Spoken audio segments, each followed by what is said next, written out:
Hello students, welcome to my channel.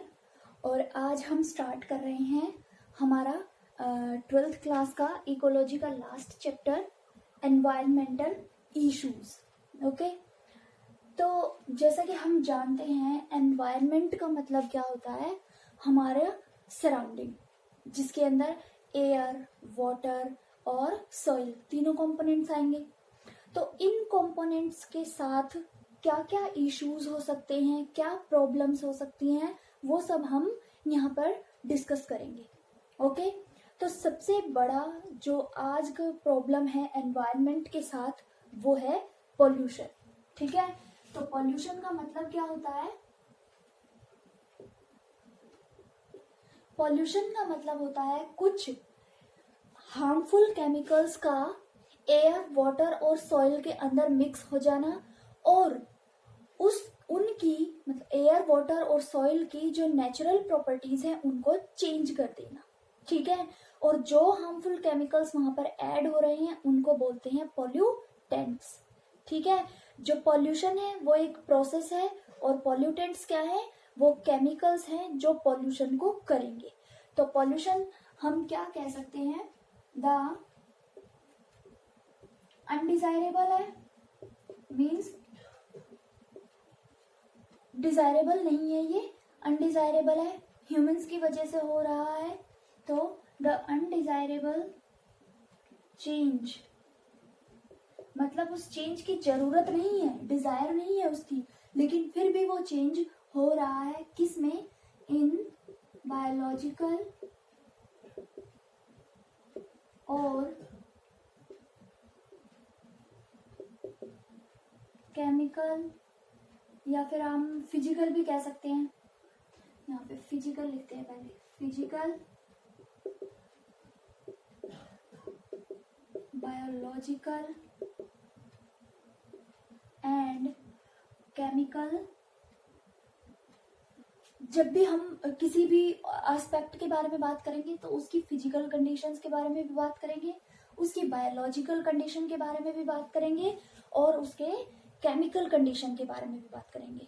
Okay, तो किसी भी एनवायरनमेंट के अंदर अगर इन तीनों कंपोनेंट्स के अंदर चेंज हो रहा है, वो भी अनडिजायरेबल, जो उसकी प्रॉपर्टी को चेंज कर रहा है, तो उसको हम बोलेंगे पोल्यूशन। ठीक है, तो the undesirable change in physical, biological और केमिकल कैरेक्टर्स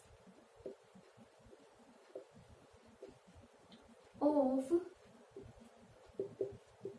एयर, वाटर और soil is called pollution. Okay, अब ये पोल्यूशन जो होगा वो कौन करवा रहा होगा? पोल्यूटेंट्स करवा रहे होंगे। तो पोल्यूटेंट्स कौन होंगे? द केमिकल्स, और आप कह सकते हो the substances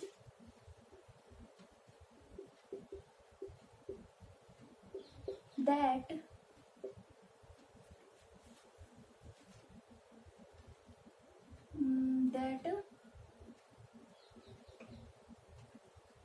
do the pollution। जो पोल्यूशन को कर रहे हैं वो केमिकल्स, वो सब्सटेंसेस क्या कहलाएंगे? पोल्यूटेंट्स। ओके, क्लियर है यहाँ तक? अब हम बात करेंगे कि जो पोल्यूटेंट्स होते हैं उनको क्लासिफाई किया गया है उनके नेचर के बेसिस पर, उनके पॉइंट ऑफ सोर्स के बेसिस पर, उनकी फॉर्मेशन के बेसिस पर। तो बहुत सारे यहाँ पर पोल्यूटेंट्स होंगे, हम उनको डिस्क्राइब करेंगे। जैसे फॉर्मेशन के बेसिस पर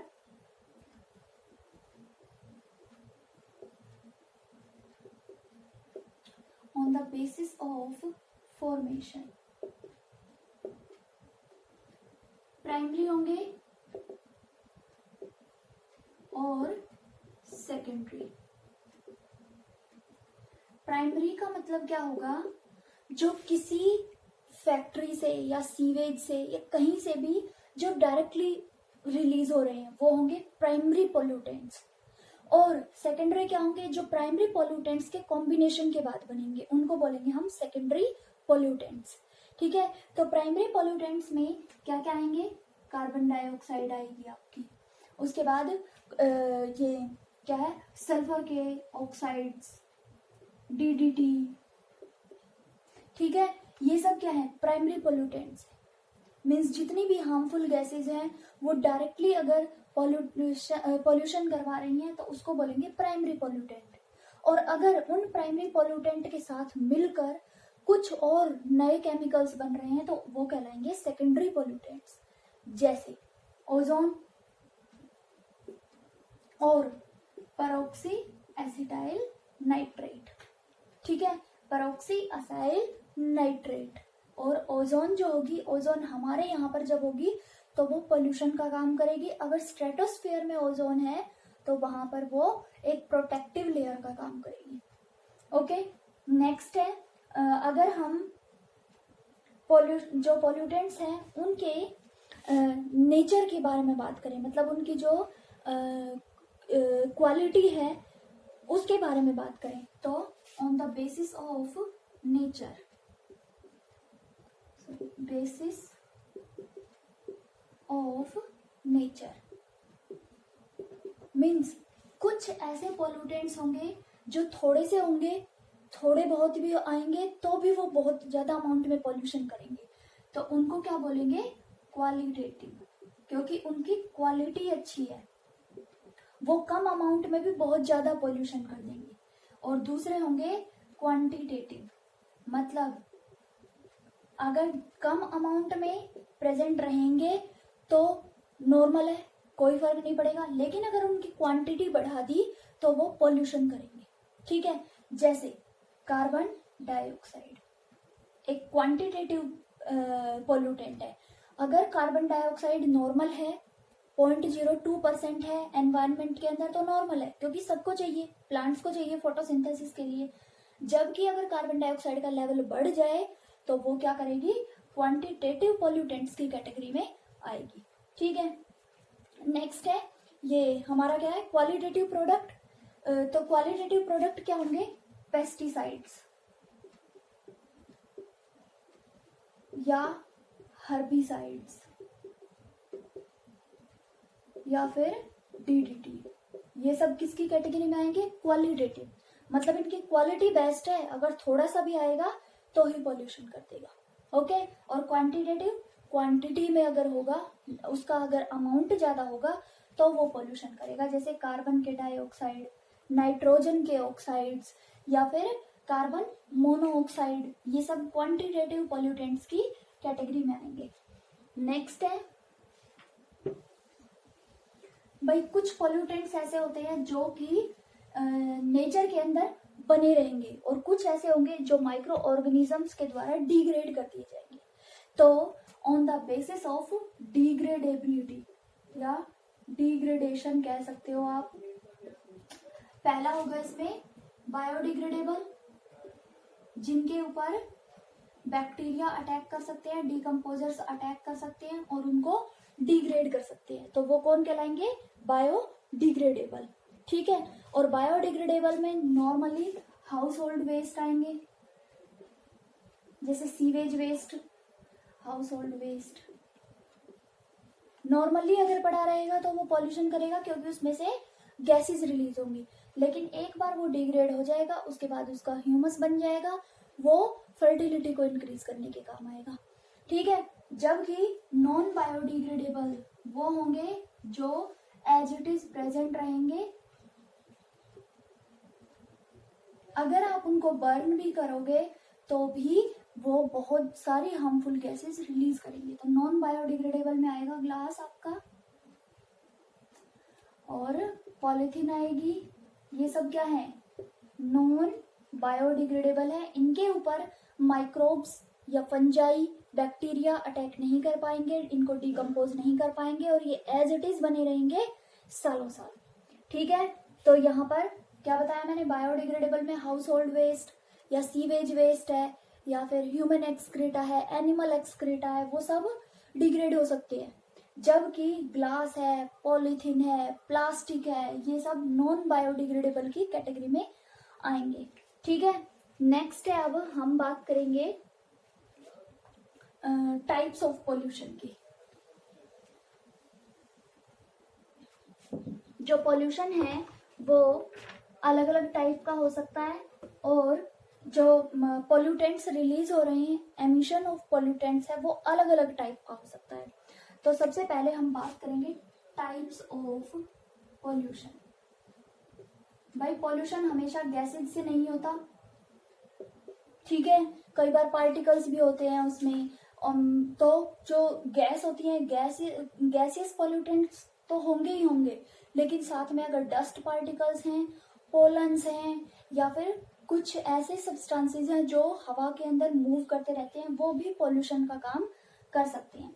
तो अलग अलग टाइप के पॉल्यूशन हो सकते हैं। सबसे पहला है गैसियस। अभी हमने बात की थी, अगर गैसेज से पॉल्यूशन हो रहा है, कार्बन मोनोऑक्साइड है, कार्बन डाइऑक्साइड है, सल्फर डाइऑक्साइड है, नाइट्रोजन के ऑक्साइड्स हैं, वो किसके गैसेस पॉल्यूशन के अंडर आएंगे। नेक्स्ट है थर्मल पावर प्लांट्स। जहां पर होंगे वहां पर क्या होगा, थर्मल पॉल्यूशन होगा। मींस वहां का टेम्परेचर ज्यादा रहेगा, वहां पर जो यूज हो रहा है, जैसे रेडियो एक्टिव सब्सटेंसेस हैं, या फिर क्या होंगे, सॉरी रेडियो एक्टिव तो अलग कैटेगरी में आएंगे। थर्मल में सिर्फ वो आएंगे जो हाई टेम्परेचर को करेंगे, मतलब जैसे ग्लोबल वार्मिंग को अफेक्ट करेंगे। ठीक है, ग्लोबल वार्मिंग जो अफेक्ट आएगा वो थर्मल पॉल्यूशन की वजह से आएगा। ठीक है, थर्मल पावर प्लांट से जो भी सब्सटेंसेस रिलीज हो रहे हैं वो इस कैटेगरी में आएंगे। नेक्स्ट होगा radio active substances like uranium या और भी दूसरे जो रेडियो एक्टिव सब्सटेंसेस होंगे, वो रेडियो एक्टिविटी से, न्यूक्लियर फ्यूजन से जो रिलीज होगा, उससे जो पॉल्यूशन हो रहा है वो कहलाएगा रेडियो एक्टिव पॉल्यूशन। ठीक है, नेक्स्ट है डस्ट पार्टिकल्स, पोलन ग्रेन्स। ये भी पॉल्यूशन का कारण बनते हैं, क्योंकि डस्ट के कारण जितने भी छोटे और बड़े पार्टिकल्स होंगे सैंड के, वो मूव करेंगे, उसके साथ बैक्टीरिया भी मूव करेंगे, तो वो क्या करेंगे, वो एयर पोल्यूशन का काम करेंगे। ठीक है, अगर थर्मल पावर प्लांट की बात करें तो इसका जो डिस्चार्ज होगा, अगर किसी वाटर बॉडी के अंदर जाएगा तो ये वाटर पोल्यूशन करेगा।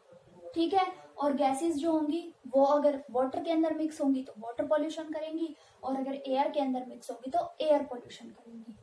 और लास्ट है हमारा यहाँ पर नॉइज पोल्यूशन। आप बड़े बड़े लाउड स्पीकर बजा रहे हो, या आप जो ऑडिबल रेंज होती है हमारी, उससे अगर ज्यादा नॉइज आप सुन रहे हो तो वो नॉइज पोल्यूशन की कैटेगरी में आता है। ठीक है, बड़ी बड़ी मशीनें चलती हैं, वो नॉइज पोल्यूशन करती हैं। आप लाउड स्पीकर बजाते हो, आप जो भी सायरन है, ये सब चीजें जो होती हैं वो सब नॉइज पोल्यूशन का कारण होती हैं। ठीक है, तो ये हमने पढ़ लिया यहाँ पर टाइप्स ऑफ पोल्यूशन, जिसमें एयर, वाटर और सॉइल पोल्यूशन भी आएगा। ठीक है, उनको अगर आप अलग से लिखना चाहो तो अलग भी लिख सकते हो, अदरवाइज गैसेस पोल्यूशन में ही एयर पोल्यूशन भी आ जाता है। अगर आप अलग से इनकी कैटेगरी बनाना चाहो तो आप बना सकते हो, एयर पोल्यूशन, वाटर पोल्यूशन, और एक बच गया आपका सॉइल पोल्यूशन।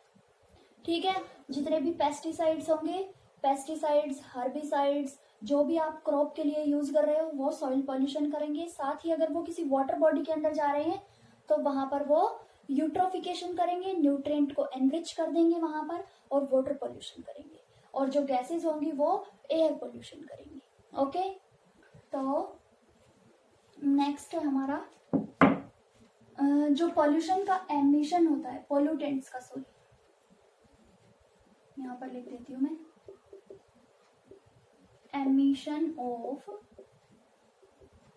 पोल्यूटेंट्स। तो इसमें देखें, सबसे पहला भाई पोल्यूटेंट्स कहाँ से एमिट हो रहे हैं, कहाँ से निकल रहे हैं, तो उनका कोई पर्टिकुलर सोर्स होगा, वो सोर्स अलग अलग टाइप के हो सकते हैं। जैसे यहाँ पर हम पॉइंट सोर्स की बात करेंगे तो कोई फैक्ट्रीज होंगी, फैक्ट्री जो होंगी वो पॉइंट सोर्स होती हैं, क्योंकि पता है कि इस स्पेसिफिक पॉइंट से ही जो गैसेज हैं या जो भी हार्मफुल केमिकल्स हैं वो रिलीज हो रहे हैं, तो वो उसका पर्टिकुलर पॉइंट है। ठीक है, तो पॉइंट सोर्स को कंट्रोल करना इजी होता है, ठीक है, as compare to other sources. Next है इसमें लाइन सोर्स। लाइन सोर्स में क्या आएगा, कोई भी सीवेज की पाइपलाइन है, वहां से जो पॉल्यूटेंट्स आ रहे हैं वो लाइन सोर्स में आएंगे, या फिर किसी रोड पर व्हीकल्स चल रहे हैं वो भी लाइन सोर्स के अंदर आएगा। ठीक है, क्योंकि वो एक सीक्वेंस में आ रहे हैं। हमें पता है कि जो सीवेज है वो पर्टिकुलर इस सिटी से आ रहा है या इस एरिया से आ रहा है। ठीक है, थर्ड है इसमें एरिया सोर्स।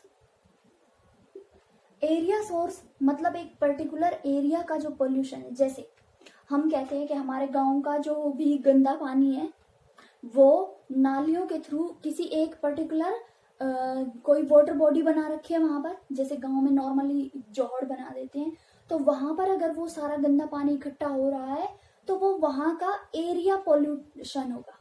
ठीक है, एरिया पोल्यूशन की कैटेगरी में आएगा। और जितना भी मतलब कचरा होगा, जितना भी सीवेज वेस्ट होगा, वो एक जगह एक पर्टिकुलर एरिया पर जाकर स्टोर हो रहा है, तो वो एरिया पोल्यूशन होगा। ठीक है, नेक्स्ट है इसमें मोबाइल सोर्स। हाँ, मोबाइल सोर्स में क्या, मोबाइल मतलब जो चलते फिरते हैं, जैसे व्हीकल्स हैं मूव करते रहते हैं, तो वो मोबाइल सोर्स हैं, वो चलते फिरते पोल्यूशन करते हैं। ठीक है, तो वो क्या है, मोबाइल सोर्स है।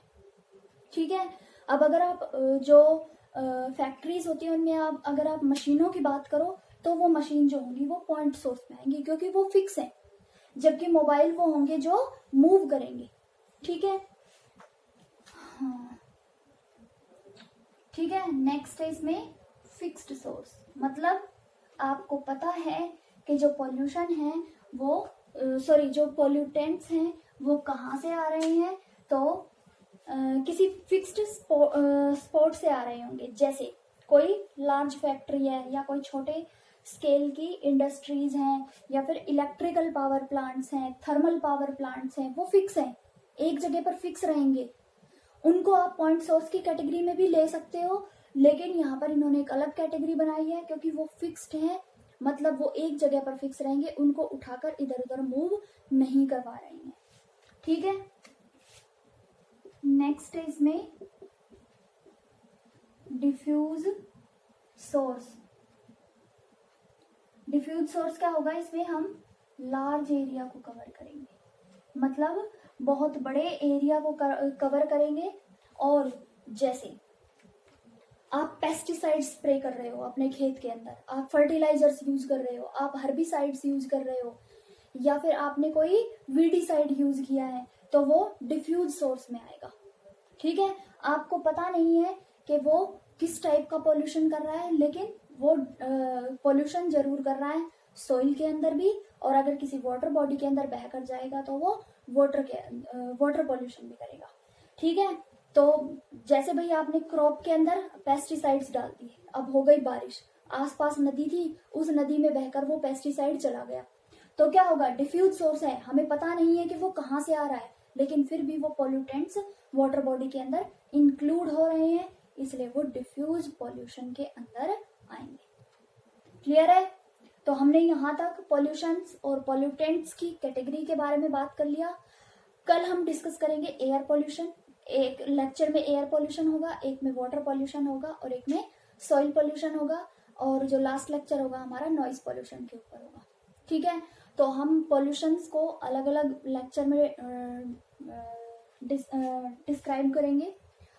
अगर इनमें किसी को कोई प्रॉब्लम हो तो वो प्लीज कमेंट करके जरूर बताएं, ओके, और अपने नोट्स बना लेना साथ साथ। ठीक है, वीडियो अच्छी लगी हो तो प्लीज लाइक कर देना, और चैनल अभी तक सब्सक्राइब नहीं किया है तो चैनल को सब्सक्राइब भी कर देना। Thank you.